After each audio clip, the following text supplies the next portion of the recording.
ঘরের মাঠে প্রথম দল হিসেবে টি-টোয়েন্টি বিশ্বকাপ জয়ের কীর্তি গড়েছে ভারত। শুধু তাই নয়, ক্রিকেট বিশ্বের প্রথম দল হিসেবে ক্রিকেটের সংক্ষিপ্ত ফরম্যাটের এই টুর্নামেন্ট তিনবার জয়ের কীর্তিটাও এখন ভারতের দখলে।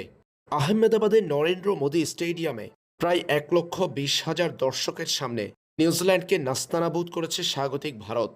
ব্যাটিং ও বোলিং দুই বিভাগেই অসাধারণ পারফর্ম করে ফাইনালে দাপুটে জয়ের মধ্য দিয়ে টানা দ্বিতীয়বারের মতো টি-টোয়েন্টি বিশ্বকাপ চ্যাম্পিয়ন হয়েছে টিম ইন্ডিয়া। ভারতের জয় এদিন 96 রানের বিশাল ব্যবধানে।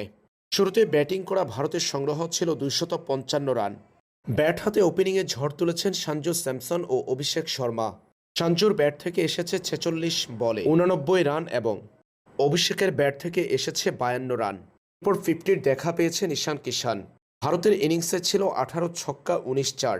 নিউজিল্যান্ডের সামনে দাঁড়ায় 156 রানের বিশাল টার্গেট। আর এই টার্গেট তাড়া করতে নামা কিউইদের উপর তাণ্ডব চালান ভারতীয় pacer Jasprit Bumrah. 4 over bowling করে 15 রান দিয়ে বুমরা পেয়েছেন 4 উইকেট। নিউজিল্যান্ড থামে কেবল 159 রানে। আর ভারতের জয় 96 রানের বিশাল ব্যবধানে।